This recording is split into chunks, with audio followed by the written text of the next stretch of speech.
असं रडायचं नाही. का रे बाप तसा लेकला मसाला मात्र आहे. उग्गा लढते. मला काही कामं वगैरे राहतात का नाही रे? आणि हे बघ, तू जर असं रडत राहशील तर घरातले कामं कोण करणार आहे? ए माझ्या सोन्या, असं का रडतोय आणि असं जर रडत राहशील ना तर मग मला खूपच वेळ होऊन जाईल.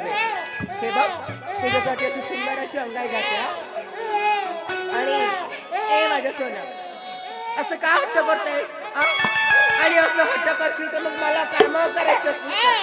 हे बघ, तुझ्यासाठी सुंदर अशी अंगाई जाते आणि तुला शांतपणे निवांतपणे तू झोप देशील. पडण्याला झोका देते आई तुझी भोळी गा, पडण्याला झोका देते आई तुझी भोळी. झोपी जरी पाण्या बाळा यवण मा